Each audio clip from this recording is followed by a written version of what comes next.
오늘 주를 본받는 자가 제목의 말씀인데, 여러분이 본받고 싶은 사람이 있어요? 투르도 본받고 싶어요? 전혀? 이수신 장군, 여러분 누군가를 이렇게 본받고 싶은 사람이 있어요. 만약에 여러분에게 제가 조용한을 본받으세요 그러면 저희 아내가 저를 무지 창피하게 여길 거예요. 저 성격을? 아내도 싫어하고 저도 싫어하는 제 성격을 본받으라고? 여러분, 사도 바울은요 오늘 말씀을 통해서 이렇게 얘기합니다.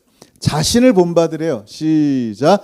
또 너희는 많은 환난 가운데서 성령의 기쁨으로 말씀을 받아 우리와 주를 본받은 자가 되었으니. 아멘. 원문에 보니까 우리들 사도들을 본받고 나서, 그리고 나서 주님도 본받으라.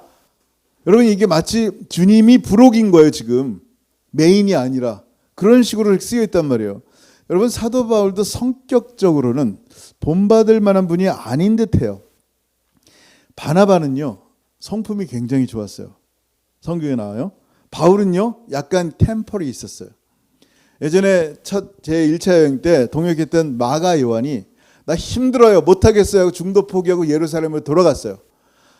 사도 바울 마음에 화가 난 거예요. 어떻게 함께 나갔으면 끝까지 가야지, 중간에 포기하냐, 저런 인간은 안 돼 라고 생각했을 거예요. 근데 갑자기 다시 하겠다는 거예요. 그때 바나바의 생질이었단 말이야. 바나바가 엉클이란 말이에요. 그러니까 바나바는 그래도 마가를 데리고 갑시다 그랬더니 바울은 절대 안 됩니다 그런 거예요.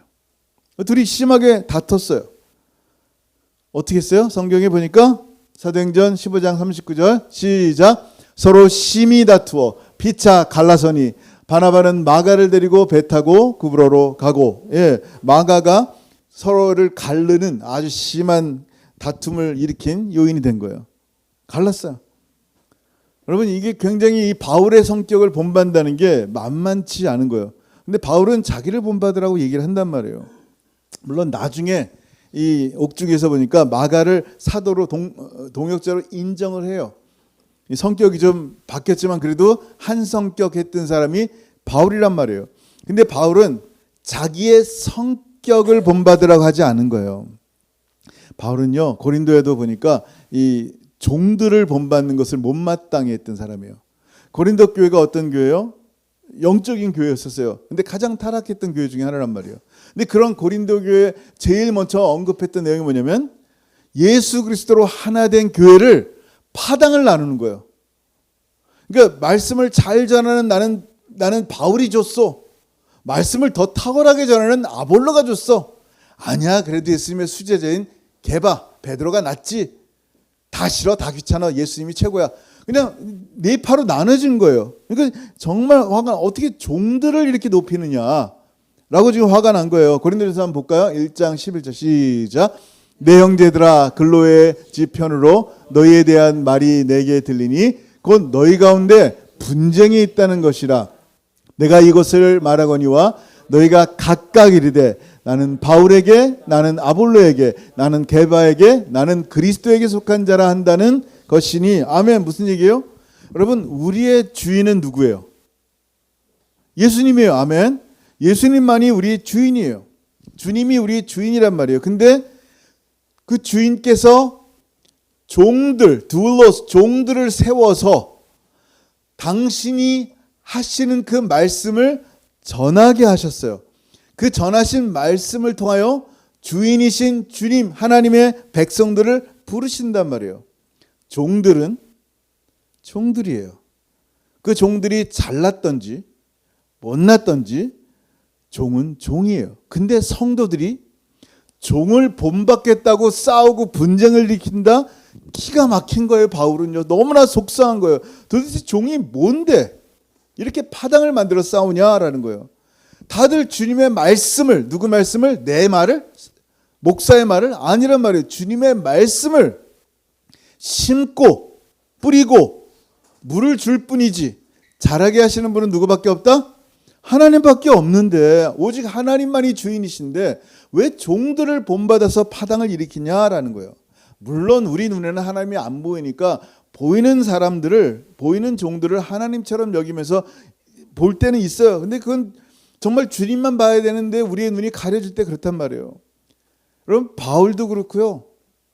사실 다른 이분들이요 굉장히 수고를 많이 했어요. 근데 중요한 것은 사도 바울이 얘기하는 계속 그 포인트가 뭐냐면 내가 너희보다 갑절이나 수고했다라고 말은 해요. 근데 그 많은 수고들이 기도하고 말씀 보고 전도하고 정말 교회를 세워놓은 이 모든 수고들이 핍박받고 이 모든 수고들이 내가 의로워지는데 일도 도움이 안 됐다라는 거예요. 나의 의로움은 오직 누구로부터 온다?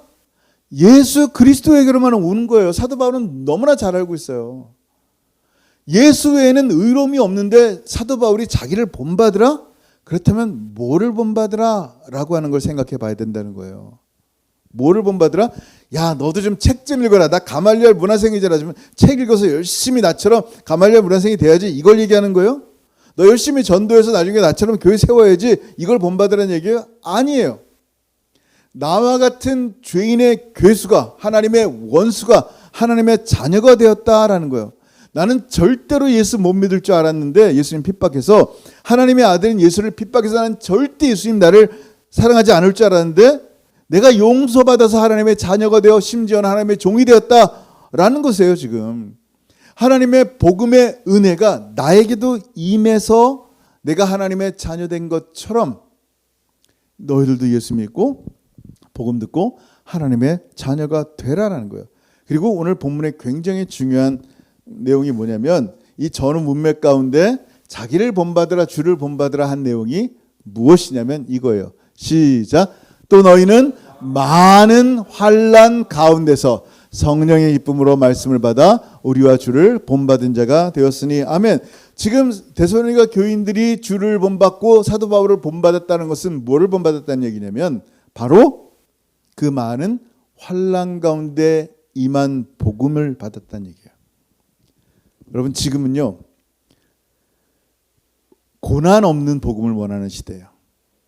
복음을 믿는 이유가 나 건강해지고 나 잘되고 돈 많이 벌고 자녀가 잘 되는 이게 복음을 믿는 이유가 이 땅에 있단 말이에요.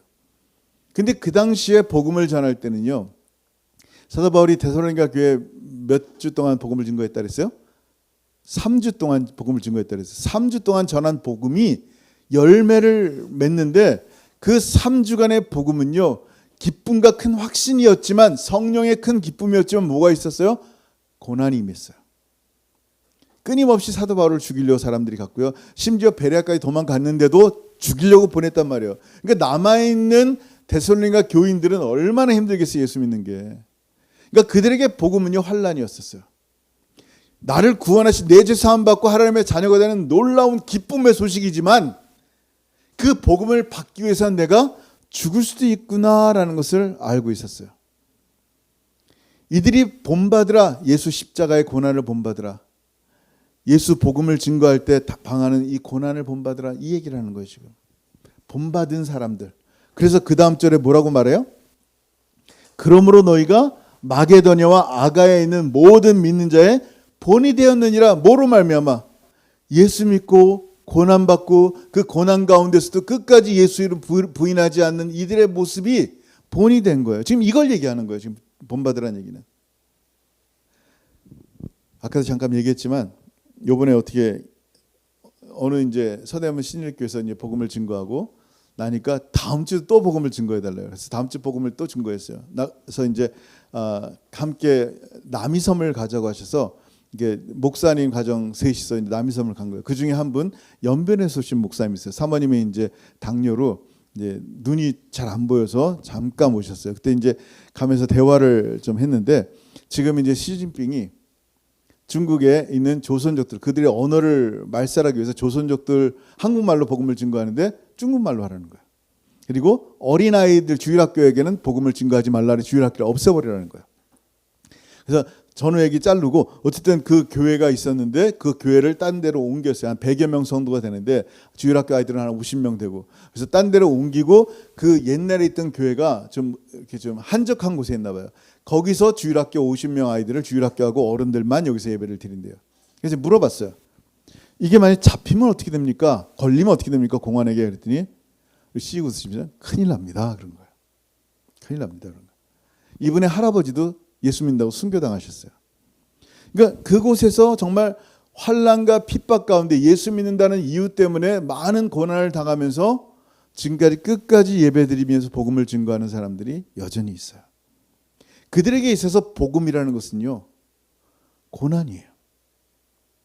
우리에게 듣는 복음이라는 것은 기쁜 소식이 내가 잘 되고 행복하게 되고 정말 잘 나가는 게 복음이다라고 얘기하는데, 진짜 처음에 담겨진 복음의 모습은요, 예수 이름으로 핍박받는 거예요. 왜냐하면 이 시대는 고난 없는 은혜만 원하기 때문이에요. 근데 은혜는 반드시 고난과 함께 와요. 예수 이름 외에는 천하 인간에게 구원을 얻을 만한 이름을 준 적이 없으세요. 근데 이 말씀을 믿지를 않으니까 구원 얻을 수 있는 수없이 많은 이름이 있다고 생각하는 거예요. 근데 기독교에서만 예수 외에는 길이 없다라고 말하니까 어떻게 됩니까? 하나님의 복음을 세상이 미워하는 거예요. 그러니까 그 복음을 전하는 사람들을 함께 미워합니다. 그래서 핍박을 당하는 거예요. 여러분 빌립보서 1장 29절 한번 읽어볼게요. 시작. 그리스도를 위하여 너에게 은혜를 주신 것은 다만 그를 믿을 뿐 아니라 또한 그를 위하여 고난도 받게 하려 하심이라. 아멘. 예수 믿는다는 것은 은혜예요. 예수 믿고 죄사함 받고 구원받아 하나님의 자녀가 된다는 거예요. 여러분 우리의 삶이 정말 짧아요. 진짜 짧아요. 짧은 인생이 언젠가 주님 앞에 서는데 그때 뭐예요? 이 믿는다, 예수 믿음으로 말미암아 구원받았다는 것은요 정말 은혜란 말이에요. 근데 그 동일한 은혜가 뭐 있냐면 예수 이름으로 고난받는 것도 은혜다라고 말하는 거예요. 예수 믿고 구원받는 것뿐만이 은혜가 아니라 정말 내가 예수 믿고 고난받는 것도 은혜다. 이것을 지금 우리에게 알려주시는 거예요. 그리스도를 위해서 너에게 은혜를 주신 것은 단지 그를 믿을 뿐만 아니라 또한 그를 위해서 고난도 받게 하는 것이 바로 그리스도를 위해서 너에게 주신 은혜다라고 말씀하는 거예요. 그래서 사도 바울이요, 자신을 본받으라 할 때 언급한 내용이 뭐예요? 바로 이 복음과 고난이에요. 바울은요, 예수를 위해 당한 고난이 정말 기쁨이었어요. 성령의 기쁨이었어요. 나 같은 자가 예수를 위해 고난을 당한다. 여러분 많은 환란이 있어요. 환란이라는 단어는요, 히브리어로 이제 포도즙에 포도를 넣고 으깬다라는 것을 의미한단 말이에요. 이게 환란이에요. 이게 포도가 있잖아요. 발로 밟아요. 그럼 즙이 이렇게 쭉 나온단 말이에요. 포도즙이 이렇게 담는단 말이에요. 포도즙으로 포도주를 만들고 이렇게 으깨는 게 환란이란 말이에요. 시뻘건 피처럼 으깨지는 거예요. 예수 믿는다는 게 뭐냐면, 복음을 믿는다는 게 뭐냐면, 주를 본받고 산다는 게 뭐냐면 내 삶이 으깨지는 나는 거예요. 이리 으깨지고 저리 으깨지고, 예수 안 믿는 것처럼 숨어 있으면 으깨질 필요가 없는데 예수 믿는 사람의 삶을 산다면 이것저것 으깨져서 억울하고 분통하단 말이에요. 손해를 본단 말이에요. 이번에 또 그 중국에서 오신 선교사님이 이제 예산에서 고아 가부를 위해 센터를 짓습니다. 땅을 구입했어요. 지금 건물을 막 짓고 있는데 이 보더 라인이 있단 말이에요. 근데 옆집에 그분도 예수 믿는 여자분이시래요. 근데 이 목사님이 짓는 이 선교의 땅 안에다가 이렇게 무슨 나무, 이렇게 가시나무를 심은 거예요. 그래서 이분이 건축을 하면서 그 가시나무가 이렇게 잘렸어요. 그때 옆집에서 소리 지르고 난리가 난 거예요. 이게 당신의 땅인데도 불구하고 왜 내 가시나무를 잘랐냐 하면서 소리를 막 지르면서 컴플레인하는 거예요. 그 목사님이 당신의 땅임에도 모자를 벗고 정중히 사과를 했대요. 죄송합니다. 어떻게 할까요? 통하지가 않더래요. 계속 몇 번 찾아가서 고개를 숙였더니 어떻게 해줬으면 좋을까요? 그랬더니 돈을 달라는 거예요. 원하는데 돈을 줬대요. 저는 그 얘기를 들으면서 아니 수를 하지, 고소를 하지, 자기 땅에다가 왜 함부로 남의 땅에다가 나무를 심고 그 내 땅에 있는 거 잘랐다고 돈 달라 그러니 이게 어떻게 해요? 근데 이게 막 이 한국에서 가끔 그런 게 있어요. 뭐 분쟁할 때 막 소리를 지르는 사람들이 있어요. 돈 달라 그래서 돈을 줬대요. 이번에 또 먼지가 이렇게 바람이 타고 날아가니까 차에 먼지 쌓였다고 돈 달라는 거예요. 그래서 삥을 뜯기를 총 500만 원을 뜯겼대요. 근데 끝까지 아무 소리 하고 네 필요하시죠? 드릴게요. 계속. 전 그 얘기를 들으면서 속에서 이렇게 좀 화가 났어요. 법정에서 싸워서 도리어 돈을 받아오시지 말은 안 했는 속에서 그랬단 말이에요. 근데 제 마음속에 뭐가 그리스도의 방법일까? 어느 게 주님이 원하는 방법일까 생각이 들더라고요. 이 목사님이 하시는 방법이 그리스도의 방법이었어요. 제가 아주 클레버하게 똑똑하게 법정에 싸워서 이겨서 돈 찾아오세요 라고 말하는 게 사람의 방법인 거예요. 한번 읽어볼게요. 베드로전서 2장 21절에서 23절 시작. 이를 위하여 너희가 부르심을 받았으니 그리스도도 너희를 위하여 고난을 받으사 너에게 본을 끼쳐 그 자취를 따라오게 하려 하셨느니라. 한 번 더 시작. 이를 위하여 너희가 부르심을 받았으니 그리스도도 너희를 위하여 고난을 받으사 너희에게 본을 끼쳐 그 자취를 따라오게 하려 하셨느니라. 그는 죄를 범하지 아니하시고 그 입에 거짓도 없으시며 욕을 당하실 때 맞대어 욕하지 아니하시고 고난을 당하실 때 위협하지 아니하시고 오직 공의로 심판하시는 이에게 부탁하시며. 아멘.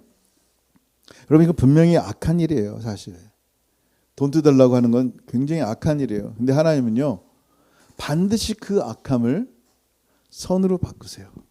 공의로 심판하시는 이에게 부탁하는 거예요. 하나님은요 요셉을 팔았어요. 형들이 요셉을 팔았다는 것은요 이건 악이란 말이에요. 요셉을 판 형들의 악함을 뭘로 바꿨어요? 선으로 바꿨어요. 당신들은 나를 해하려 했으나 하나님은 그것을 선으로 바꾸사 오늘과 같이 많은 백성의 생명을 구원하게 하시려 하셨나니 악을 선으로 바꿨단 말이에요. 가룟 유다는요 예수님을 배신하고 팔아먹는 악행을 저질렀어요. 십자가에 매달게 했단 말이에요. 근데 하나님은 그 악함으로 십자가에 저주 달려 매달린 예수님을 최고의 선으로 바꾸셨단 말이에요. 그 예수님 때문에 우리가 구원받고 하나님 나라 가는 거 아니겠어요? 여러분 생각해 보세요.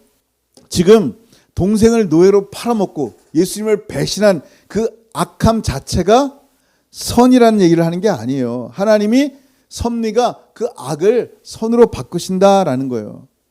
그 악한 일을 행한 사람은 마땅히 그 악에 따라서 심판을 받아요. 로마서 2장 5절 시작. 다만 내 고집과 회개하지 아니한 마음을 따라 진노의 날 곧 하나님의 의로우신 심판이 나타나는 그날에 임할 진노를 내게 쌓는도다. 아멘. 악한 자는요 그 심판을 받아요. 그 예산에 있는 그 목사님이 마지막 하신 말씀이 기억나요. 아유 그렇게 하나님의 돈 500만 원 가지고 가면 어떻게 하려고 그래? 라고 얘기하시더라고요. 하나님의 돈을 그렇게 500만 원을 뺏어가려는 그 사람들의 악함들은 결국 그 악함대로 징벌을 받을 거예요. 언제인지 모르겠어. 하나님의 심판 때. 작지 않은 죄예요. 여러분 이런 고난들이 있을 때 으깨어질 때 어떻게 할 거냐는 거예요. 이 고난들을 우리가 당하는 태도가 어떤 모습으로 우리가 살아야 될 거냐는 거예요. 정말 주를 본받는 모습이 무엇이냐라는 거예요. 우리가 고난을 통해서 그리스도를 본받아 나의 유익이 아닌 많은 사람의 유익을 구한다면 그들도 결국 구원을 받게 될 거예요. 근데 나의 유익을 위해 산다면 그들은 구원받을 기회를 잃을 거예요. 고린도서 10장 33절에 이렇게 얘기합니다. 나와 같이 모든 일에 모든 사람을 기쁘게 하여 자신의 유익을 구하지 아니하고 많은 사람의 유익을 구하여 그들로 구원을 받게 하라. 아멘. 바울은요 주님을 위해 고난받고 죽는 그 모습을 본받으라 라고 얘기하는 거예요. 내가 완전히 죽어야 됩니다. 내가 끝나야지 주님을 사는 거야. 이게 고난의 의미란 말이에요. 광야의 의미예요. 베드로는요 정말 주를 위해서 죽을 수 있을 것 같았어요. 내가 주를 위해 죽겠나이다. 어딘지 가겠습니다. 근데 베드로는 깨달았어요. 자기가 3번 주님을 부인할 때 나라는 사람은 주를 위해 죽기는커녕 사람들 앞에 신앙 고백도 제대로 할 수 없는 사람이구나라는 것을 알게 됩니다. 완전히 죽지는 못하는 거예요. 그래서 주님은요 나사로가 곧 죽게 될 거예요. 그런데 기다리시는 거예요. 언제까지? 그가 죽을 때까지. 완전히 죽어서 냄새 나도록 그때 주님이 그를 다시 살리는 거예요. 아브라함은요 내가 100세가 되면 결코 하나님의 약속대로 자손이 나올 수 없을 거야 라고 믿었다고요. 완전히 죽어야 백세가 돼서 결코 자손이 나올 수 없을 거야라는 그 백세까지 돼야 되는 거예요. 내가 예수 안에 죽어야지 주님이 드러나는 거예요. 예? 흉내내는 게 아니라 완전히 내가 죽고 예수가 살아야 돼요. 한번 읽어봅니다. 시작. 우리 살아있는 자가 항상 예수를 위하여 죽음에 넘겨짐은 예수의 생명이 또한 우리 죽을 육체에 나타나게 하려 함이라. 아멘. 우리 죽을 육체에 나타날 수 있는 일이 내가 예수와 함께 십자가에 못 박혔습니다라는 고백이 날마다 있는 거예요. 어떨 때는 그 고백이요 진짜 환난 가운데 나타나요. 하나님이 나를 이유도 알 수 없이 어디로 보내요? 광야로 보내시는 거예요. 왜 나에게 이런 광야의 시간을 주시는가? 이해가 안 돼요. 속상하는 시간들이 많아요. 근데 그 광야의 시간 동안 보게 되는 게 있어요. 뭐예요? 나를 위해서 하나님이 존재해야 되는데 그 신앙이 바뀌는 거예요. 기도라는 것도 내 문제가 해결되기 위해서 하나님을 이용하는 건데 광야에 딱 서니까 이게 뭔가 싶은 거예요. 나를 광야의 시간으로 보내신 하나님의 뜻을 보게 되는 거예요. 뭐예요? 하나님의 주권이에요. 내 주권이 아니더라고요. 나를 위해서 하나님을 이용하는 게 아니라 하나님의 뜻대로 하나님의 주권이 나에게 역사하심을 보는 거예요. 살리시든지 죽이시든지 나의 모든 삶은 주님의 주권에 있습니다라고 고백하는 거예요. 여러분 믿음이 없어서 광야의 시간을 주는 게 아니에요. 욥은요 정말 믿음이 좋은 사람이에요. 근데 하나님은요 그를 가장 처절한 광야의 시간으로 몰아넣습니다. 하나님 그를 사랑하세요. 하나님 그를 만나게 하십니다. 여러분 말씀이 히브리어로 뭐냐면요 다바르라 그래요. 광야는 히브리어로 미드바르라 그래요. 이 미드바르에서 하나님의 말씀인 다바르를 만나는 거예요. 내가 완전히 죽어야지 나를 통하여 예수 그리스도가 드러나는 거예요. 내가 완전히 죽고 내 안에 그 말씀이 살아있을 때 주님이 드러나는 거예요. 우리가 주 예수를 본받는다는 말은 뭐냐면요 예수님이 나의 롤모델입니다 라는 거예요. 근데 우리는 예수님을 나의 롤모델로 삼기보다는 세상의 부자나 성공한 사람을 롤모델로 붙잡는 거예요. 그러니까 항상 컨플릭트예요. 주일날은 주님이 나의 롤모델입니다. 주님 흉내내는 거예요. 근데 밖에 나가자마자 월요일부터는 세상의 모델과 충돌을 일으키는 거예요. 자꾸만. 내가 누구를 본받고 사는가. 여러분 우리는 흉내내며 살지 마세요. 예수 안에 죽은 사람이에요. 예수로만 사는 거예요. 내가 죽고 예수로만 살아가는 예수가 드러나는 삶이에요. 정말 내 자신이 드러나길 원하는가 아니면 주님이 나타나길 원하는가 여러분 고민해 봐야 돼요. 내 삶 가운데 정말 주님이 드러나기 원합니다. 나의 삶에 예수 이름으로 알지 못하는 고난이 임할 때 정말 예수 이름으로 핍박이 임할 때 연변에 임한 그런 핍박처럼 나는 이 시간에 이 고난의 시간 가운데 주님만 드러나기 원합니다. 모든 주권, 모든 삶의 주인은 하나님밖에 없습니다. 이게 우리의 신앙 고백이어야 돼요. 이게 우리가 주를 본받아야 될 이유입니다. 아멘. 기도하겠습니다. 여러분 이 시간 기도할 때 오늘 말씀 한번 생각했으면 좋겠어요. 지금 덩카는 어떨지 모르지만 온 열방 가운데 하나님이 역사하시고 수없이 많은 사람들이 예수 이름 때문에 핍박받고 있어요. 여러분 우리 주를 본받는 사람들입니다. 주님의 십자가, 주님의 고난, 그 환난 가운데 성령의 기쁨으로 말씀을 받아 주를 본받는 자가 되었어요. 주를 진짜 본받는다는 얘기는 뭐냐면 내가 죽고 내 안엔 예수가 드러나야 됩니다. 근데 계속 내가 죽지 않고 자꾸 나만 드러나요. 자꾸 나의 의로움만 나타내려고 합니다. 종들은 종일 뿐이에요. 우리 주님만 드러나야 돼요. 오직 의로움은 주님으로부터밖에 오지 않습니다. 예수 그리스도만 드러났으면 좋겠어요. 내가 예수와 함께 죽었습니다. 예수와 함께 죽기 원합니다. 내 삶에 내 몸에 드러나는 것은 예수밖에 없습니다. 여러분 각자 성령께 주신 음성을 따라서 한번 같이 기도하길 원합니다. 기도합니다. 하늘 아버지 은혜를 감사합니다. 오늘 이 시간 또 하나님의 생명의 말씀을 통하여 주를 본받는 자가 무엇인지 다시 한번 생각하게 하시니 감사합니다. 이 땅을 살면서 하나님 내가 본받고 살아갈 것은 오직 예수밖에 없사오니 나의 주님, 주님이 나의 전부가 되게 하여 주옵소서. 우리 살아있는 자가 항상 예수를 외워 죽음에 넘겨주면 예수의 생명이 또한 우리 죽을 육체에 나타나게 하려 함이라. 하나님, 나의 이 죽을 육체, 예수와 함께 죽은 육체에 예수가 예수의 생명이 드러나게 하시고, 이를 통하여 나의 가정과 이 땅 잃어버린 수없이 많은 원주민들 가운데, 세계 열방의 예수 이름 때문에 핍박받는 사람들 가운데 주의 복음이 증거되게 하시고, 우리의 재물이 그들 가운데 쓰여지게 하시고, 하나님 나라가 임하게 하시고, 함께 기도할 때 참으로 기도 가운데 역사하신 주님의 은혜를 볼 수 있는 하나님의 사랑하는 우리 모든 채플 성도들 될 수 있도록 은혜 베풀어 주옵소서. 감사합니다. 주님, 감사합니다. 이제는 우리 주 예수 그리스도의 크신 은혜와 아버지 하나님의 다음이 없으신 사랑하심과 성령 하나님의 교통하심과 교제하심이 예수 그리스도의 이름 때문에 고난받아 힘들어 죽게 되었다 할지라도 기쁨으로, 성령의 기쁨으로 그 복음 가운데 주의 이름 부인하지 않고 끝까지 견디는 사도들을 본받으며,